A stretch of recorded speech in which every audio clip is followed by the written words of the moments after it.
Guys,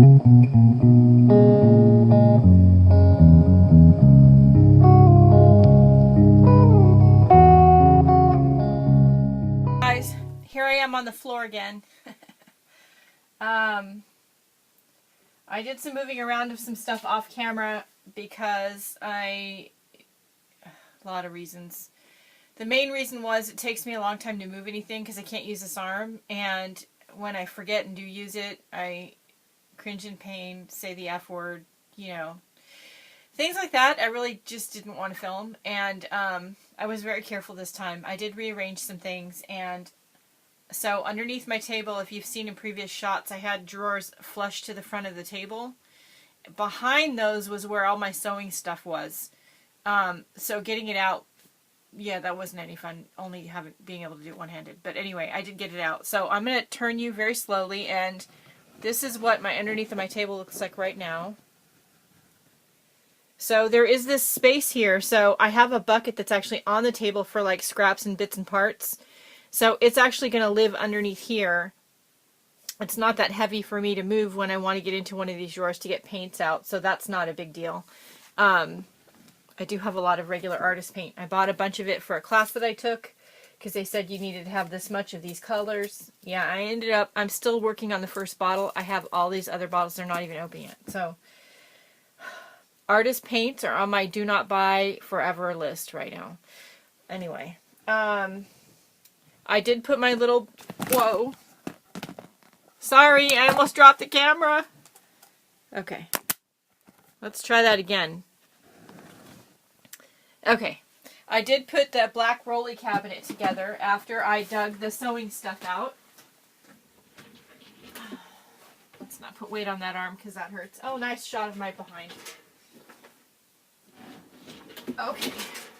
So this is the black rolly cabinet with the green basket on top, and it does fit nicely under the desk where I thought it would. So now I am going to take all my sewing machine bits and parts and fill it up.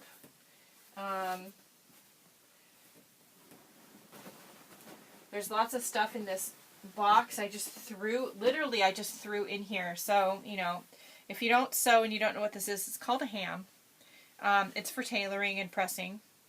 And, oh, there's a pin stuck in it. So that's not something I want to get rid of. And then, where'd the other little box go? Oh, it's right behind me. So a lot of this stuff I just threw in here when I moved the studio. And I don't know for sure what's in here, other than some ironing stuff. So here's another tailoring pressing tool that I want to keep. Oops. This is another version of the ham for doing sleeves and stuff. This is called a needle board. It's for doing like velvet and fabric, ironing velvet and like fabrics with nap, you know, with fur. Iron cleaner. That's always good to keep. This is just an old piece of muslin I use as a press cloth. So we'll put that in the drawer with all the other ironing stuff.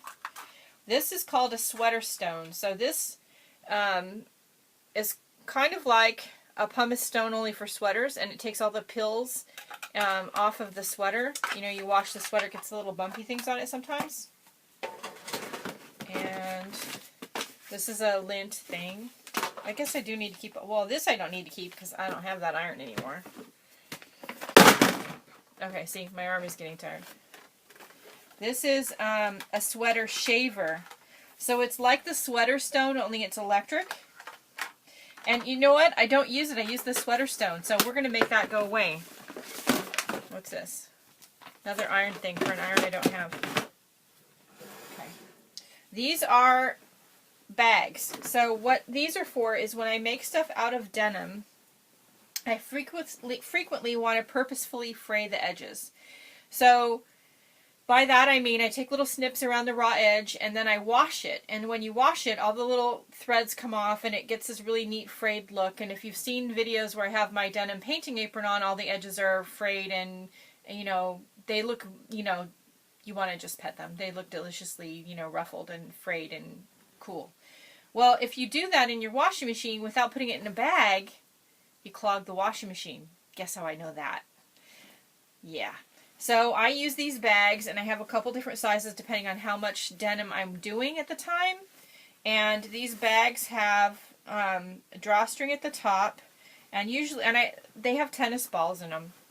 Tennis balls agitate the fabric and help it fray more. See? They also have, see? Yeah. We're going to leave it in there for right now because it needs to be emptied outside because it's icky. So we're going to put this in here.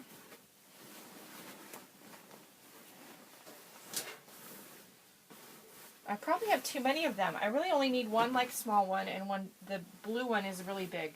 So let's get rid of these other two. They can go away. I found 2 random pieces of foam. I don't know why. They can go away. This is one of the feet for my sewing machine. Oh, this is the foot for my serger. So obviously we can't get rid of that. And this is it's that non-slip shelf liner. I put it underneath my sewing machines when I'm working because then they don't, if I'm sewing really fast or whatever, not only do the feet not mark up the table, but it doesn't also move around a lot. And so now that can go away.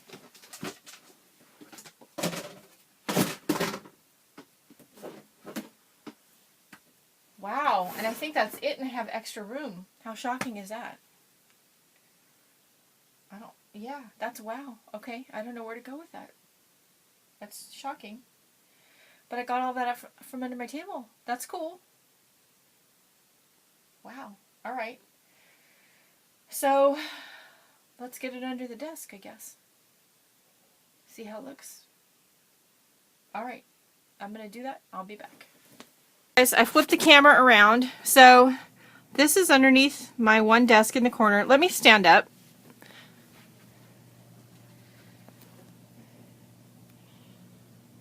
So the black, where's the camera? There it is. There's the black cart. There's my sewing machine. I do have a serger, and I actually consolidated what was going in that cabinet enough. Got rid of enough stuff. Then all my stuff for ironing and pressing is in the top little drawer, and the serger and its pedal and the little piece of non-skid fabric are in the bottom drawer, and then my sewing machine's right in front, and then my plugs for the sewing machines if I'm using them, and charging cables for my Apple products is right there. This cabinet was always there. It's full of ink and things. So that's pretty good. I like that. I'm happy with that. I think in the basket on top, the green basket, I think I'm going to try to get all my art journals and current projects I'm working on so they don't have to be on top of the table. So I'm going to do that, and I will be back. Okay, so I think all of my journals I'm working on will fit in here in some shape or fashion. So that's my Delusions journal. And then I have my Life Book journal. And then I have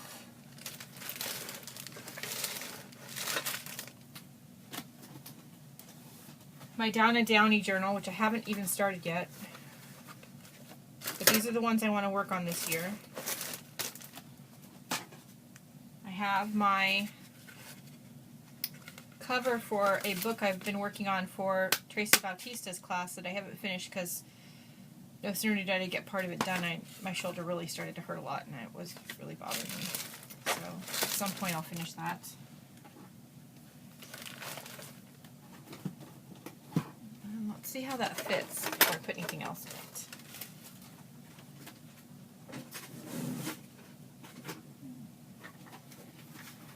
It fits pretty good, and I think my box card will fit next to it. Yep, it does. Let me show you. I'm going to flip the camera around. The desk down there in the basket, that's pretty cool. So I can just grab the basket, or if I want to work on a BCAD, grab the box and work on some art, and then when I'm done, put it back. I like that. All right, let's move to the top of the desk. Messy, messy. And then over here, still messy. All right, I'll be back. This is my new scoreboard.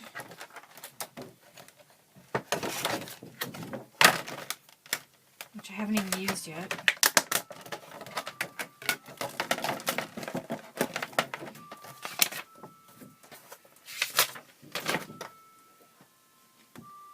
But I knew I wanted one for some of my bookbinding things I do. And I also knew, or was pretty sure, that fits in there, that the Martha Stewart cutting mat would fit on or underneath the scoreboard. Because the one I had on the desk in the corner, it's still over there. I'll show it to you. So I'm going to put this on this, and it's just going to live there in the corner. That's nice. Okay, the one I have looks like this. That's kind of sad. So it's going to go away, and I'll have the new one in the corner.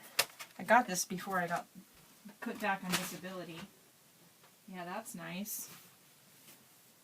And then the only project thing I have on the desk over there is the family cookbook. Okay, so that works. More napkins. I'll show you what that looks like. Okay, so here's the scoreboard and the new cutting mat in the corner. Nice cleaned off work area. Underneath the desk is, you know, kind of full, but I can still get over there to work at the desk when I need to. The only thing on the desk as far as projects is my little red bag with my family cookbook stuff in it.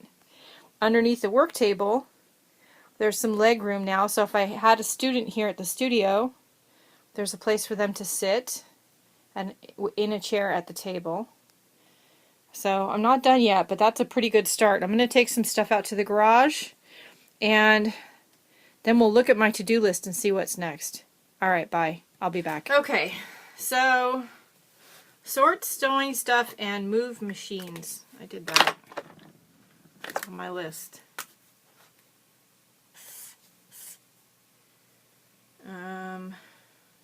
That's the only thing I can cross off. So, why am I showing you this? So, if you feel like, if you feel like you're the only one whose house or studio is a disaster, don't feel that way. If you feel like that you're the only one who is constantly cleaning and reorganizing your studio to make it more workable, don't feel that way. My little room is only 10 by 10. I've had comments recently that people have said, you know, when I tell them that or when they see it in person, wow, I thought it was so much bigger. It's funny because one of the comments came from somebody who's been to my house, and she knew how big the room was before I moved into it. So she still, you know, for whatever reason, on camera or on film, it looks much bigger than it really is. It's tiny. And prior to this, I had about 2/3 of a 2-car garage. So I have a lot of stuff. Even though I've gotten rid of a lot, I have a lot of stuff. And reorganizing it into a way in this little room that's going to make sense for me and work for me in a way that is going to be easy for me to create and be a happy environment is going to take time. I have done pretty well so far, and it has so far been a great environment for me. But, you know, it's an ongoing process, moving things around and figuring what's going to work and what's not going to work. And I just want you all to feel like it's okay if your space is not perfect. Mine is not perfect. And, you know, if we can do these kind of videos and share ideas of how to fix it to make it so you have your own personal, sacred, creative space, then, you know, I'm all for that. I think that's a great idea. Everybody needs that, male or female, husband or wife, child, whatever. Everybody needs your own personal space. And one of the things on my list, as I said before in a previous video, is cleaning out the file cabinets in my husband's office, because he has his own sacred space now, but it's not completely cleaned out and set the way he wants. And my studio room's pretty close, but his is not. So there's just no embellishing on that. It's just not. So since I'm going to be home, I'm going to be careful, of course, about doing it, because I don't want to hurt the shoulder anymore. It's finally getting a little bit better, as much as it can without therapy or surgery. And, you know, let's not go backwards, let's go forwards with the shoulder and everything else. So I'm going to be careful, I'm going to go slow, but I'm definitely going to work on this, and I'm going to film as much of it as I can. Now the next thing I have to do is I need to go through my pen and marker stash. Now I need to get rid of some old, cheapo, inexpensive markers I don't use, and I need to reorganize and sort the ones that I do want to keep that I do use. I have too many markers, most of them I don't use. I stocked up on really inexpensive markers when I first started, and because that was all I could afford. And up until I went on disability recently, I was slowly buying a few better markers, and now I have a nice stash of the good stuff, so I need to get rid of the other stuff. I think most of them still work, so I may just do a giveaway. I don't know yet, but I need to sort through it, and I need to figure out a way of doing that that's going to work for me. I used to sort all of my markers by color regardless of kind. So all the red ones and pink ones would be in one box, all the orange ones would be in another box, yellow in another box. I don't know if I'm going to still do that. Because there are some times when I just want to grab all the permanent markers. And then there are other times when I just want the water soluble. So I don't know if I'm going to do that again. So I'm going to have to rethink and reorganize that. That's going to be in the next video. And then the dark yarn hole. And then maybe my husband's file cabinet. I also have to figure out something for my rubber stamps. What I have is working, and it was working really well in the garage. And as with most of the ways I organize things in my studio space, they were initially set up for the garage space.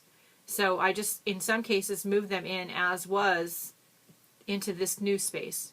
But then after working with them for a little while, realized it's not going to work so well for the new space as it did for the old space. So that's why I'm making some changes. The rubber stamp thing may be one of them. That's a different video. We'll go over my issues with that in that video, and also, you know, of course, the darker yarn hole. Next on the list will be pens and markers, and then we'll take it from there. But it's shaping up, and at least things are cleaned up and out of my way, and I can take another deep breath. That's a good thing.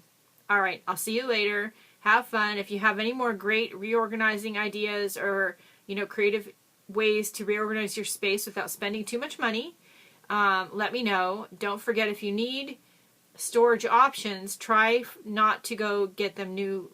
Don't do that first unless you have to. Try Craigslist or FreeCycle or Goodwill. Heck, ask friends, do you have an extra plastic bin in the garage I can have? You'd be surprised. You know, when I tell my friends, you know, I've got these extra plastic bins, they're not working for me anymore. Nobody else in the house needs them. Would you like them? Are you kidding? They don't last long. They're gone in a heartbeat. So, yeah, try those things. You don't always have to spend money. And worst case scenario, cardboard boxes. You can get them free, you know, at the grocery store. If you order from Amazon, you can use those. There's lots of options. Try to think outside the box a little bit without spending any money. All right, I'll see you guys later. Have a good day, and I'll be back.